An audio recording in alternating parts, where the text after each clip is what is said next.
Hello friends, CTET with Gaurav में आपका स्वागत है।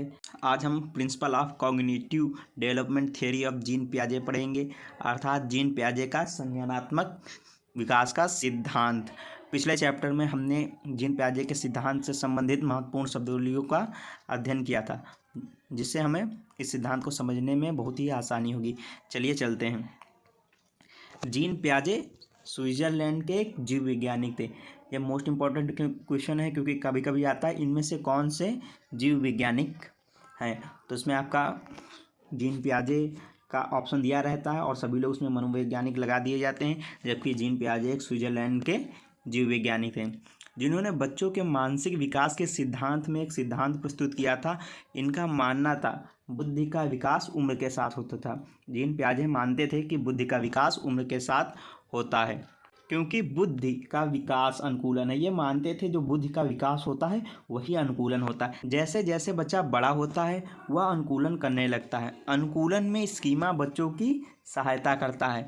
अनुकूलन में स्कीमा बच्चों की सहायता करता है। स्कीमा स्कीम से बनता है। जैसे कि हमने पिछली क्लास में बताया था कि जैसे बच्चे ने देखा एक जानवर है तो उसको पता चल गया कि यह जानवर है, फिर उसके पापा ने बताया उसको गाय कहते हैं, तो वो क्या हुआ, पहला स्कीम बनी कि वह जानवर है, दूसरी स्कीम बनी कि वह गाय है, फिर तीसरी स्कीम बनी उसके 4 पैर हैं। तो इसी तरीके से इससे बहुत सारी स्कीम्स बनकर एक स्कीमा का निर्माण करती हैं, क्योंकि बच्चा जन्म से एक वैज्ञानिक होता है। जीन पियाजे कहते हैं बच्चा जन्म से एक वैज्ञानिक होता है जो अपने परिवेश या अपने भौतिक दुनिया से चीज़ों को सीखता है, जो अपने आसपास की दुनिया से सूचनाओं को संगठित करता है। ऐसा करने में वह 2 तरीकों का चिंतन करता है। पहला है आपका समाविष्टीकरण, दूसरा आपका है समावेशन। समाविष्टीकरण क्या होता है? जब बच्चा अपने स्कीमा में नई चीज़ों को जोड़ता है अथवा उसे संशोधित करता है तो वो क्या कहलाता है? एसिमिलेशन। एक्मोडेशन, यानी कि अब वह जो प्राप्त सूचनाएं हैं उनका वो प्रयोग करना जान जाता है कि हाँ किस तरह का यूज हम कहाँ पर करेंगे, उसको क्या कहते हैं? एक्मोडेशन। इसको हमने पिछली क्लास में डिस्कस किया था, आप पिछले वीडियो में देख सकते हैं। इस प्रकार के चिंतन से बच्चों का स्कीमा निर्मित होता है। बच्चे बाहर की दुनिया से अनुकूलन करना शुरू कर देते हैं। बच्चे का अनुकूलन 4 अवस्थाओं में होता है। चलिए देख लेते हैं 4 अवस्थाएं कौन कौन सी हैं। पहली अवस्था है 0 से 2 वर्ष, जिसे हम इंद्रिय गामक अवस्था अथवा संवेदी गामक अवस्था के नाम से जानते हैं। इसका आपको इंग्लिश टर्म जरूर याद रखना है, सेंसरी मोटर स्टेज इसे कहते हैं। आपकी दूसरी अवस्था है 2 से 7 वर्ष तक, इसको हम पूर्व संक्रियात्मक अवस्था कहते हैं या प्री ऑपरेशनल स्टेज कहते हैं। तीसरी अवस्था आपकी है 7 से 11 वर्ष, मूर्त संक्रियात्मक अवस्था यानी कंक्रीट ऑपरेशनल स्टेज। फोर्थ आपकी अवस्था है 11 से परिपक्वता तक, तो इसको क्या कहते हैं? औपचारिक संक्रियात्मक अवस्था यानी फॉर्मल ऑपरेशनल स्टेज।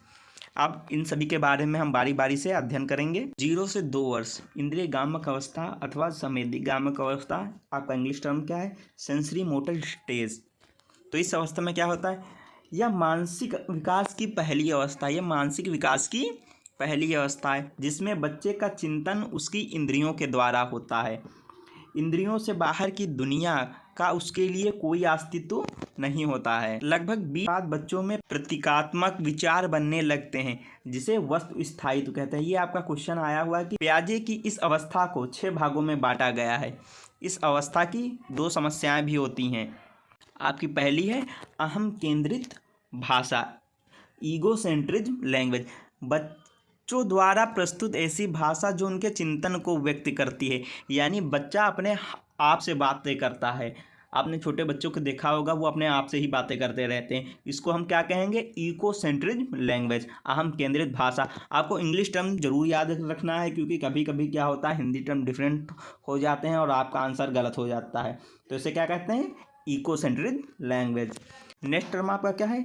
जीववाद। जीववाद यानी एनेनिज्म। तो इसमें बच्चा प्रत्येक वस्तु को सजीव समझ लेता है। नोट, तो इसमें क्या होता है कि अगर बच्चे को एक खिलौना दे दिया जाता है तो उसको क्या कर लेता है? वो सजीव समझ लेता है कि उसको भी दर्द होगा। अगर बच्चे को एक गुड्डा दे दिया जाए तो वो समझेगा इसमें भी जीवन है, यानी कि यह भी जीवित है, इसके भूख लगती है, इसके प्यास लगती है। तभी वो बच्चा क्या करता है? छोटे बच्चे क्या करते हैं? 0 से 3 वर्ष के बच्चे जैसे खिलौना होता है या कोई गुड्डा हुआ तो उनको कहेंगे लाओ खाना बनाएं, इसको खिला दें। या कर दें, इसके चोट, वो गिर जाता है अगर बेड से तो क्या कहते हैं, इसके चोट लग गई है, तो इसको क्या करें, इसकी दवाई कर दें, तो इसको क्या कहते हैं, जीववाद, एनिमिज्म। नेक्स्ट की ओर चलते हैं, अपनी दूसरी अवस्था की ओर। 2 से 7 वर्ष, यानी इसको क्या कहते हैं, प्री ऑपरेशनल स्टेज, पूर्व संक्रियात्मक अवस्था। वस्त स्थायित्व पूर्ण विकसित हो जाता है। क्या हो जाता है इसमें, वस्त स्थायित्व पूर्ण विकसित हो जाता है, अर्थात प्रदर्शित होने लगता है। बालक विभिन्न प्रकार की जानकारियों को संग्रहित करने लगता है। हर रंग, आकार, तुलना, समानता का वर्गीकरण आदि करने के योग्य हो जाता है, परंतु बच्चे के अंदर का चिंतन आत्म केंद्रित रहता है, इसीलिए पलटावी की समस्या होती है। बच्चे का जो चिंतन होता है वो आत्म केंद्रित होता है, इसलिए पलटावी की समस्या इसे कहते हैं। नेक्स्ट टर्म हम देख लेते हैं, 7 से 11 वर्ष। यह कौन सी अवस्था है आपकी, मूर्त संक्रियात्मक अवस्था, कंक्रीट ऑपरेशनल स्टेज।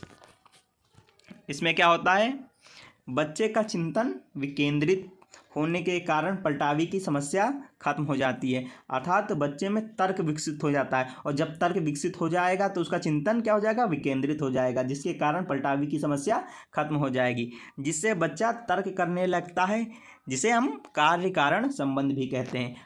परंतु बच्चे का तर्क सिर्फ मूर्त घटनाओं अथवा वस्तुओं से होता है, जैसे समय, दूरी, माप, तौल आदि। बच्चा यानी मूर्त अवस्थाओं के बारे में चिंतन कर सकता है इस अवस्था में।